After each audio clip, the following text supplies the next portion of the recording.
Assalamualaikum warahmatullahi wabarakatuh. Pada kesempatan kali ini saya akan melanjutkan ya materi kecerdasan buatan, yaitu algoritma genetika. Jadi algoritma genetika ini merupakan algoritma yang diilhami oleh ilmu genetika, gitu ya. Jadi karena itu istilah-istilahnya nanti kita akan familiar dengan istilah-istilah seperti gen gitu ya, kromosom gitu ya. Itu diadopsi dari ilmu genetika. Jadi genetik algorithm atau GA ya kita menyebutnya merupakan algoritma yang berbasis populasi yang memungkinkan digunakan pada optimasi masalah dengan ruang pencarian atau search space yang sangat luas dan kompleks. Properti ini juga memungkinkan GA untuk melompat keluar dari daerah optimum lokal. Oke, dari penjelasan ini mungkin akan susah untuk dipahami. Jadi kalau kemarin kita mencoba melakukan searching menggunakan algoritma-algoritma yang primitif gitu ya, ada hill climbing dan sebagainya. Contohnya pada hill climbing itu kita akan mendapatkan solusi optimum lokal biasanya, bukan solusi optimum global. Makanya pada algoritma genetik ini search space-nya menjadi lebih luas gitu ya. Dan juga selain search space-nya luas, dia memungkinkan untuk mendapatkan solusi yang paling optimum lah intinya. Jadi ada banyak implementasi ya, contoh penerapan GA dalam berbagai bidang. Biasanya algoritma genetik ini membutuhkan pembahasan yang cukup lama. Sebetulnya tidak cukup satu atau dua pertemuan, itu tidak cukup. Jadi dalam bidang industri misalkan, industri manufaktur itu digunakan untuk perencanaan dan penjadwalan produksi. Jadi bagaimana kita melakukan produksi suatu barang gitu ya, atau penjadwalan gitu ya, job scheduling namanya ya. Jadi bagaimana mesin-mesin kayak kita membuat mobil misalkan, itu kan semua rata-rata sudah autonomous ya, atau pembuatannya sudah tanpa menggunakan tenaga manusia ya. Jadi ada satu mesin mengerjakan pekerjaan A, mesin 2 mengerjakan pekerjaan B, yaitu bagaimana kita melakukan penjadwalannya, kapan akan masuk ke mesin A, ke B, C, dan sebagainya gitu ya. Biasanya menggunakan ban berjalan. GA ini juga diterapkan untuk kompresi citra gitu ya. Jadi misalkan kita mau melakukan kompresi, itu bisa sebetulnya menggunakan GA. Berikutnya ada optimasi penjadwalan juga, misalkan contohnya penugasan mengajar, gitu ya, jadwal, gitu ya, optimasi jadwal itu bisa. Ini masih sama optimasi penjadwalan. Ada optimasi tentang TSP kemarin kita bahas juga ya tentang traveling salesman problem. Jadi bagaimana suatu salesman ini berjalan dari kota satu ke kota tujuannya, gitu ya, dengan melewatinya hanya sekali misalnya dengan jarak dan cost yang paling minimum misalkan. Berikutnya ada bisa kita melakukan forecasting ya atau prediksi. Ada kita melakukan optimasi. Jadi memang cenderung disebut sebagai algoritma optimasi. Jadi bisa sebetulnya diterapkan di berbagai bidang. Optimasi persediaan barang, penentuan komposisi pakan ternak. Ada juga pembentukan model regresi. Bisa digunakan untuk pembentukan fungsi keanggotaan fazi. Jadi kalau kita mau menggunakan fuzzy inference system misalkan ya, itu kan yang paling penting itu bagaimana membuat fungsi keanggotaan yang optimal gitu ya. Itu bisa kita gunakan algoritma genetik untuk menghitung itu. Sebetulnya batasan-batasan fungsi keanggotaannya itu harus berapa sih nilainya gitu ya. Untuk mendapatkan nilai yang paling baik, maka itu bisa dilakukan optimasi. Bisa penyusunan rute atau jadwal kunjungan wisata misalkan dan sebagainya, itu bisa digunakan algoritma genetik. Jadi sangat banyak sekali sebetulnya implementasinya, bukan hanya untuk klasifikasi saja, bukan hanya untuk penjadwalan saja, ada banyak sekali. Jadi algoritma genetika itu sebetulnya fokus pada sebuah masalah, di mana pada masalah itu kita lakukan encoding solusi gitu ya berupa kromosom. Jadi kromosom itu nanti setiap masalah itu akan berbeda. Jadi satu kasus dengan kasus lain gitu ya, seperti yang tadi disebutkan itu ada banyak kasus, bisa kromosomnya berbeda-beda antara satu kasus dan kasus yang lain gitu ya, sangat berbeda kromosomnya. Jadi memang yang paling penting nanti bagaimana kita melakukan pembentukan kromosom ini. Kromosom itu dinilai dari apa? Dari fungsi fitness. Namanya fungsi fitness. Fungsi fitness ini untuk menghitung seberapa baik nilai dari kromosom tersebut. Itu akan masuk ke algoritma genetika, lalu kita akan decoding. Jadi tadi encoding, ada decoding, lalu kita menghasilkan solusi yang mendekati optimum. Kenapa mendekati optimum gitu ya?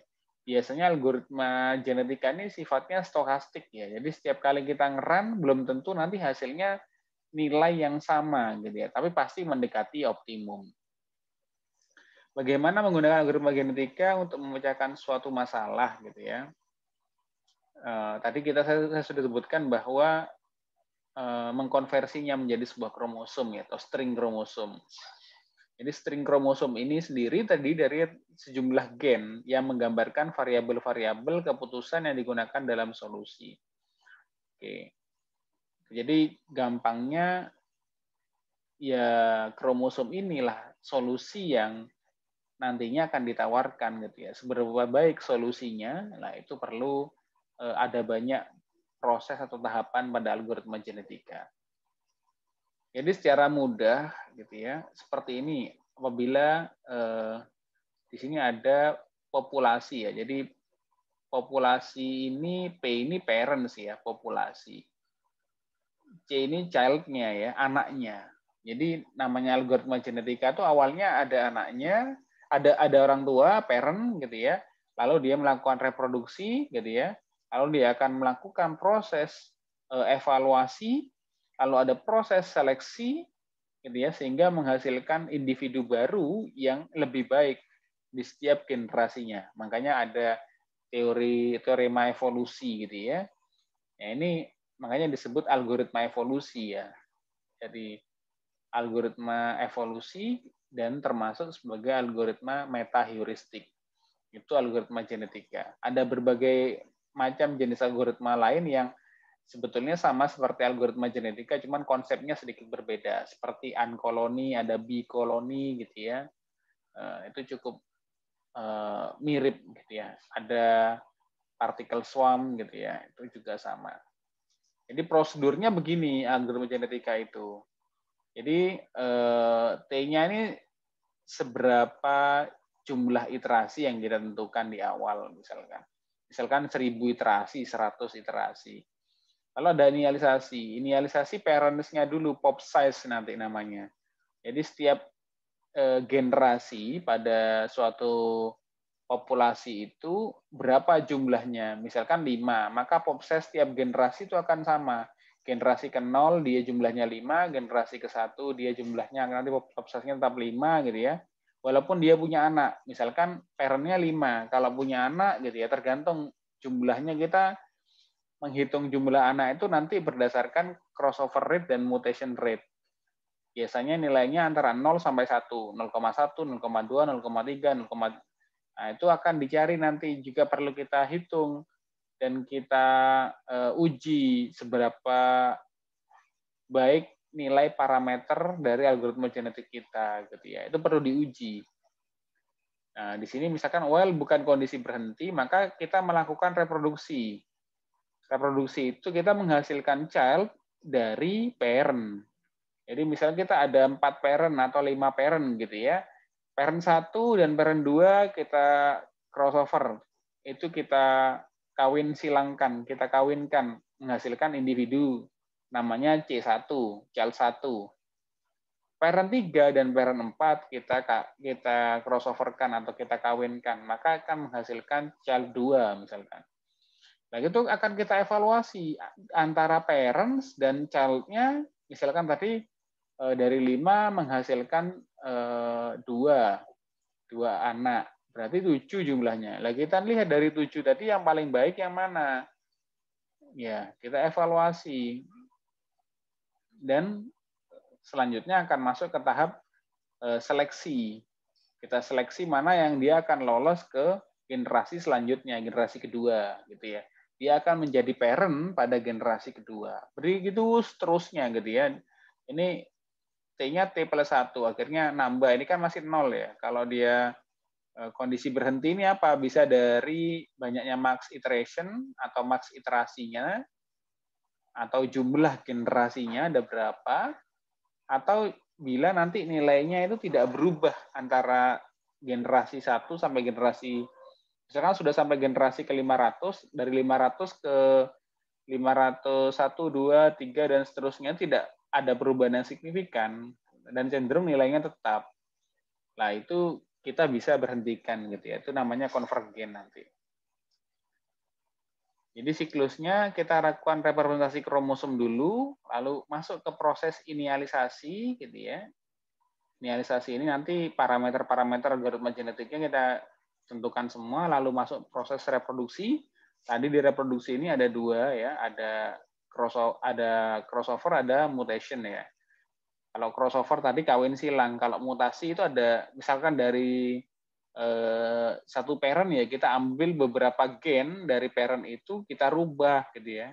Berarti anaknya itu merupakan mutasi dari induknya gitu ya. Lalu kita masuk proses evaluasi, ada seleksi. Contoh kasus ya, GA itu atau genetic algorithm itu ada dua biasanya, dua konsep besar. Yang pertama misalnya kita selesaikan menggunakan konsep ini ya, biner ya. Dan yang saya bahas ini menggunakan real code. Real code ini menggunakan angka-angka ini ya, nyata, angka-angka real ya. Dari ini ya, biasanya 0 sampai 1.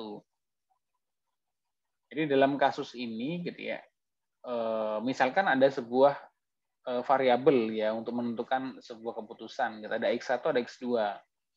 Di mana nanti solusinya itu merupakan ini ya, proporsi dari nilai X1 dan X2. Maka kita ambil saja jumlah kromosomnya itu adalah 2.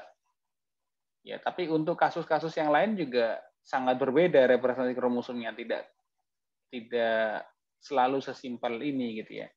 Misalkan kita parameternya ada 4, kelasnya ada, misalnya kita mau membuat clustering misalkan, mengklasifikasi. Ya Pak, misalkan ya, atributnya misalkan ada 4 gitu ya.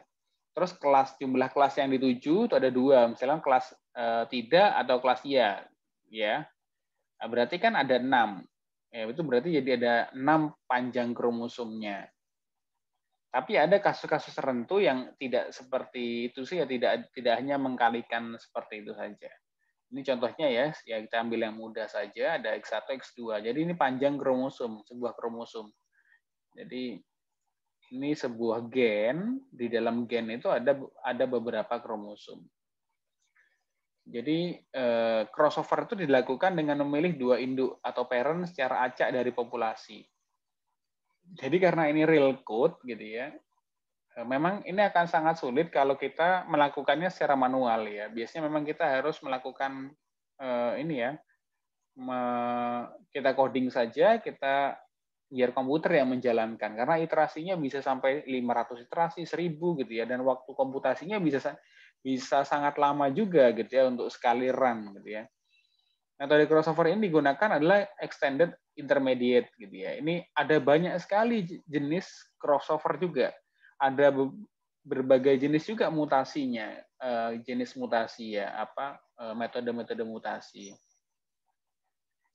Jadi crossover ini menghasilkan offspring dari kombinasi nilai 2 induk. Misalkan tadi parent 1 dan parent 2 adalah 2 kromosom yang telah diseleksi untuk melakukan crossover. Maka offspring-nya C1 dan C2 bisa dibangkitkan sebagai berikut.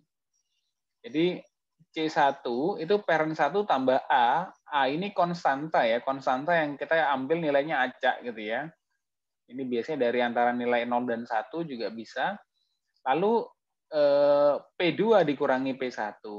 Yang C2 itu parent-nya dari parent 2 ditambah A konstanta acaknya ini, lalu P1 kurangi P2. Jadi akan menghasilkan nilai yang seperti ini. Cukup berbeda seperti ini, ya. Nah, jadi misalkan C1 tuh berupa X1, X1-nya seperti ini. 5,8114 tuh misalkan parent 1, ditambah A ini konstantanya. Terserah ngambilnya acak. Lalu P2. P2-nya nilainya misalkan 9,4374. Nah, P1-nya tadi ini kan 5,8 ini. Sama dengan nilainya sekian, misalnya 6,2118. Ini X1. Lalu ada X2. X2 tuh dia crossover-nya mengambil dari parent 2. Begitupun seterusnya. Ini ada C2. C2 pun begitu. Ini X1-nya ada X2-nya. Gitu ya. Jadi setiap anak nanti akan mempunyai dua dua gen. Ya, ini ya, ada gen X1, ada X2 ya. Jadi setiap P1, P2, C1, C2 itu pasti isinya ada begini. Kromosomnya sama. Jadi setelah melakukan crossover akan masuk ke proses mutasi. Mutasi itu dilakukan dengan memilih satu induk secara acak dari populasi. Lalu metode mutasi yang digunakan gitu ya, ada macam-macam. Kalau random mutation ini menambahkan atau mengurangi nilai gen terpilih dengan bilangan random yang kecil. Misalkan ya gitu ya, domain variabel xj adalah min j dan max j, dan offspring yang dihasilkan adalah ini ya, C, maka nilai gen offspring bisa dibangkitkan sebagai berikut. Gitu ya. Ini contoh untuk menghitung mutasinya. Gitu ya. Jadi range R ini misalkan antara min 0,1 sampai 0,1. Misalkan yang terpilih sebagai induk adalah P2. Ya. Yang terpilih nomor 2 gitu ya, X2 dengan R-nya 0,0584 maka akan menghasilkan offspring sebagai berikut. Jadi intinya dalam sekali produksi gitu ya, ada proses crossover, ada proses mutasi gitu ya. Nah, ini dan jenis-jenis mutasi, metode mutasi juga banyak. Ini salah satunya yang disebut random mutation gitu ya. Ada yang macam-macam juga. Ada one cut point, itu crossover ya. Ada mutasi juga ada model one cut point-nya juga. Jadi ini misalkan nilai-nilai dari X1 dan X2. Di mana nanti fungsinya itu merupakan nilai dari X1 dan X2 gitu ya.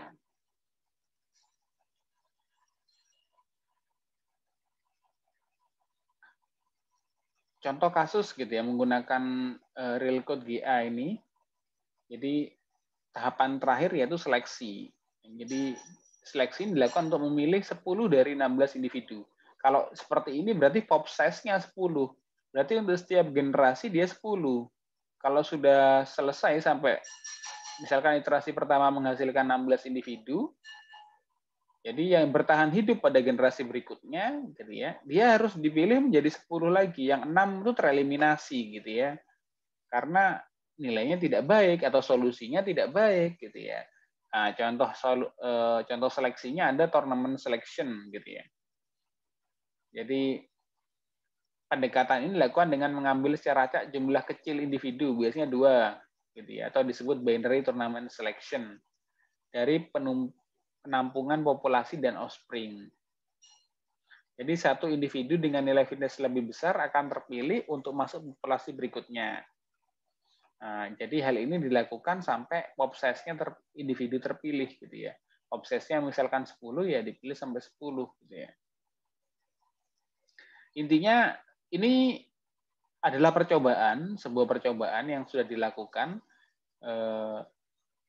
Di sini adalah generasinya, di sini adalah fungsinya, seberapa baik nilai dari hasil fungsi yang dihasilkan.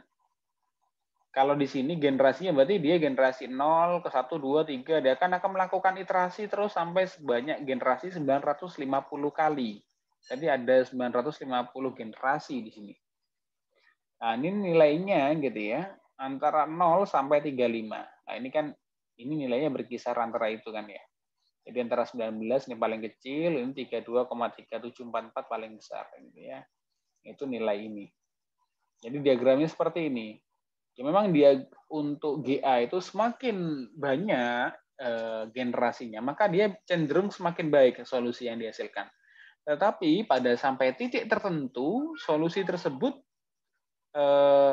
terkadang tidak akan berubah gitu ya, karena dia sudah capai solusi optimumnya. Nah, terkadang solusi yang baik seperti ini, nah seperti ini kan. Nah, padahal di sini sudah tidak ada perubahan signifikan, berarti sampai sini kita bisa lakukan perhentian ya. Jadi karena ini disebut konvergen, tidak ada perubahan data, ya kita stop saja, tidak perlu kita melakukan generasi selanjutnya sehingga waktu komputasinya menjadi panjang gitu ya. Jadi seperti itu mekanisme kerja dari algoritma genetik. Untuk pertemuan selanjutnya nanti akan saya jelaskan lebih detail ya, masing-masing ada beberapa jenis seperti operator crossover, operator mutasi dan sebagainya. Untuk memperkuat dan perjelas, silahkan gali beberapa referensi gitu ya. Ini contohnya pada halaman pertama ini saya tuliskan sebetulnya dalam bidang industri manufaktur. Cuman ada Mahmudi, Marian, dan Long pada tahun 2012 dan 2013. Nah, coba cari aja di Google Scholar gitu ya. Ada implementasi GE untuk kompresi citra, kan banyak sekali contoh-contoh implementasinya. Mungkin sekian dulu untuk pertemuan hari ini. Kurang lebihnya mohon maaf. Assalamualaikum warahmatullahi wabarakatuh.